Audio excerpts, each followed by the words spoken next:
जय दोस्तों। आज हम देखेंगे कि 1773 का रेगुलेटिंग एक्ट।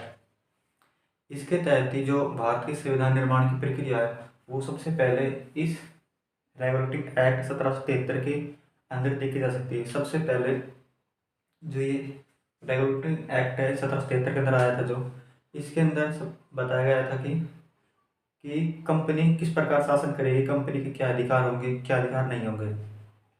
तो इस एक्ट को हम संविधान निर्माण की प्रक्रिया का प्रथम चरण मान सकते हैं। ये एक्ट 1773 के अंदर आया था और इस इस एक्ट को बनाने का, इस एक्ट को लाने का उद्देश्य यह था कि जो कंपनी थी, ब्रिटिश ईस्ट इंडिया कंपनी, वो भारत पर किस प्रकार शासन करेगी, उसके क्या नियम होंगे, वो उसको किस प्रकार की शक्तियाँ होंगी। जो उस समय ब्रिटेन का किंग था, उसने 1773 के अंदर जो ये रेगुलेटिंग एक्ट 1773 के अंदर भेजा था, उसका अंतिम उद्देश्य यह था कि जो British east India company Bharat के अंदर जो अपना शासन धीरे धीरे जमा रही थी, अब वो इतनी ताकतवर धीरे धीरे होती जा रही थी कि उसको जो ब्रिटेन का राजा था या किंग था, उसको इस बात का डर काफ़ी था कि अगर जो ब्रिटिश ईस्ट इंडिया कंपनी है, जो कंपनी है, ये कभी इतनी पावरफुल न हो जाए कि वो कहीं राजा के खिलाफ ही कोई बगावत या कोई आक्रमण न कर दे। तो इसी को देखते हुए ब्रिटेन के राजा ने सबसे पहले 1773 में जो कम भारत के अंदर कंपनी शासन कर रही थी, व्यापार संबंधी, प्रशासन संबंधी, राजनीति संबंधी, इन सबको रेगुलेट करने के लिए, इसका नाम से सब रेगुलेट यानी नियम कायदे कानून बनाने के लिए कि कंपनी के क्या अधिकार होंगे, कंपनी क्या कर सकती है, कंपनी क्या नहीं कर सकती है, उसको रेगुलेट करने के लिए या उसके लिए नियम बनाने के लिए इस एक्ट को भेजा था 1773 के अंदर। जब भी इसी कारण इसको रेगुलेटिंग एक्ट यानी कि नियम कानून रेगुलेट करना, उनको नियम बनाना। तो 1773 के अंदर ये एक्ट आ गया। तो उसके बाद इसके अंदर कुछ चेंज, जो ब्रिटेन के राजा ने ब्रिटेन के राजा ने जो ईस्ट इंडिया कंपनी थी, भारत के अंदर शासन कर रही थी, उसको रेगुलेट करने के लिए कुछ नियम बनाए। तो सबसे पहले कुछ, ये तो आपको पता होगा कि ब्रिटिश काल के दौरान यानी कि जब मुगल काल था, मुगल काल के अंदर ही अंग्रेज भारत में आए थे। तो उस समय क्या था कि जो भारत छोटे छोटे देश, वो जो रियासतें होती थी या रजवाड़े बोलते थे, जिनको उनके अंदर बटा हुआ था। तो जैसे कि बंगाल होगी, मद्रास होगी, कलकत्ता, जम्मू कश्मीर, इस प्रकार की रियासतें थी। इनके इनका शासन अलग अलग था और इनके जो ब्रिटेन अंग्रेज काल के दौरान इनका जैसे बम्बई, मद्रास, कलकत्ता, इनके सबके अपने अपने गवर्नर होते थे और वो अपने नियम कायदे कानून अपने खुद बनाते थे। यानी कि उनकी जो शक्तियाँ थी या उनको कानून या नियम थे, वो सबके लिए अलग अलग थे।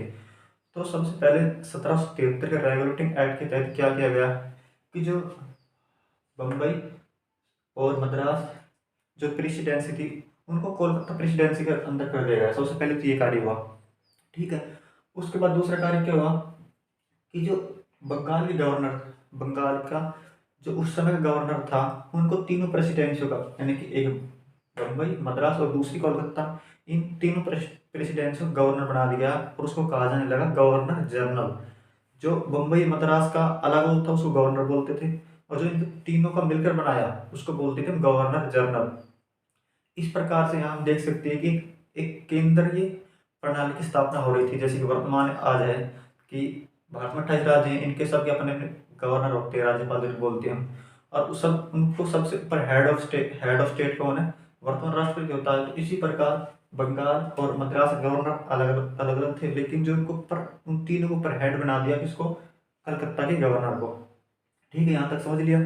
उसके बाद क्या चेंज हुई कि जो बंगाल का प्रथम governor general lord Warren Hasting, किसको बनाया, लॉर्ड वॉरेन हेस्टिंग को बना दिया। ठीक है। अब इसी के तहत एक और चेंज किया गया कि जो बंगाल बंगाल में एक सुप्रीम कोर्ट की स्थापना की गई, जिसको हम जो मान सकते हैं कि जो आज का सुप्रीम कोर्ट है, उसकी नींव 1773 के रेगुलेटिंग एक्ट के तहत, जो 1774 के अंदर बंगाल में सुप्रीम कोर्ट की स्थापना की गई। इस कोर्ट की स्थापना की गई थी 1974 को, सॉरी 1774 को। इधर से हम देख सकते हैं कि एक एक सुप्रीम कोर्ट स्थापना जो वर्तमान में है उसकी कहीं ना कहीं नींव 1773 रेगुलेटिंग एक्ट के तहत देख सकते हैं।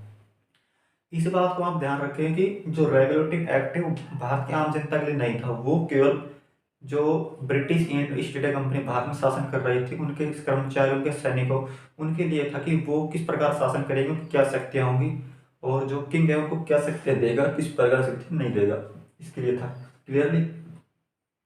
उसके बाद क्या किया आगे, कर्मचारियों पर जो ब्रिटिश जो अंग्रेज कर्मचारी थे भारत के अंदर, इससे पहले 1773 से पहले क्या होता था कि वो भारत देश कोई उपहार उपहार या गिफ्ट ले सकते थे, रिश्वत ले सकते थे, इस प्रकार सब कार्य कर सकते थे। लेकिन 1773 के अंदर चेंज किया क्या गया है कि वो अब भारत के साथ निजी व्यापार नहीं कर सकते, यानी कि एक मान लो एक कोई अंग्रेजी कर्मचारी है, ठीक है, तो वो भारत के साथ यानी कि अपना अपना पर्सनल निजी व्यापार कर सकता था। अब उसको उसके जो ये पावर उसको खत्म कर दी। अब वो निजी व्यापार न करके केवल ब्रिटिश ईस्ट इंडिया कंपनी की ओर से एक कर्मचारी होगा, यानी कि उसका सिर्फ एक सरकारी नौकर के बराबर उसको मान सकते हैं। ठीक है।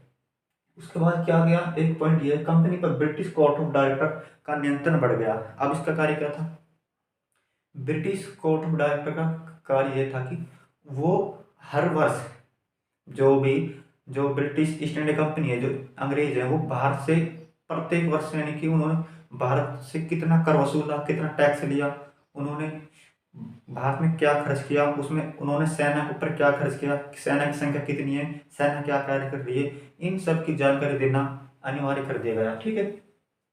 और उसके बाद जो व्यापार की सूचनाएं, यानी कि जो अंग्रेज थे भारत के अंदर वो क्या व्यापार कर रहे हैं, कितना व्यापार कर लिया, ठीक है, उन सब की जानकारी देना जो ब्रिटेन का किंग था या राजा था उसको देना अनिवार्य रूप से कर दिया गया। यहाँ तक ठीक है। अब उसके बाद क्या क्या, जो अभी मैं इधर बताया था कि बंगाल के अंदर एक सुप्रीम कोर्ट स्थापना की गई जो 1974 के अंदर स्थापित हुआ। उसके 3 सदस्य थे। उसका सुप्रीम कोर्ट का जो हेड जज था या मुख्य न्यायाधीश था उसका नाम था सर एलिजा इम्फे इम्पे। ठीक है, या इम्थे इसको बोल सकते हैं, सर एलिजा इम्थे बोल सकते हैं। ठीक है। नंबर 2 चेम्बर्स लेमेस्टर और नंबर 3 सर हाइड, इसको हम कहेंगे सर वाइड भी बोल सकते हैं। ठीक है। तो ये जो हमने टॉपिक ये पॉइंट देखे ये सारे 1773 रेगुलेटिंग एक्ट के तहत थे। एक बात मैं आपको फिर बता देता हूँ, इस एक्ट का अंतिम उद्देश्य सिर्फ यह था कि जो ईस्ट इंडिया कंपनी थी कि वो सरकार वो भारत पर किस प्रकार शासन करेगी, किस प्रकार शासन नहीं रहेगा, उसकी क्या शक्तियाँ होंगी, क्या कार्य कर सकती, क्या नहीं कर सकते। इसका जो ये एक्ट था वो भारत की आम जनता के लिए नहीं था, ये केवल ब्रिटिश ईस्ट इंडिया कंपनी उसके सैनिक कर्मचारियों के लिए था। इसका जो उस समय इंग्लैंड का किंग था उसका इस एक्ट को भेजने का एकमात्र उद्देश्य ये था कि कहीं जो ब्रिटिश कंपनी है या अंग्रेज कंपनी वो कहीं इतनी पावरफुल न हो जाए कि वो भारत से पैसे कमा कर कहीं राजा के खिलाफ बगावत न कर दे, ताकि इसके लिए इसको कंट्रोल करने के लिए इसको रेगुलेट या कंट्रोल करने के लिए 1773 के अंदर भारत के अंदर रेगुलेटिंग एक्ट ब्रिटेन के राजा द्वारा भेजा गया था। यहाँ तक ये बात क्लियर है। और कोई पॉइंट बचा है कि नहीं? हाँ, तो ये जो अभी हमने चर्चा की ये 1773 के रेगुलेटिंग एक्ट की मोटी मोटी बातें थी। हाँ, अगर ये आपको वीडियो अच्छे लगे तो लाइक करें, शेयर करें, चैनल को सब्सक्राइब जरूर कर लें। फिर मिलते हैं किसी नेक्स्ट वीडियो के साथ। वीडियो देखने के लिए थैंक यू, धन्यवाद।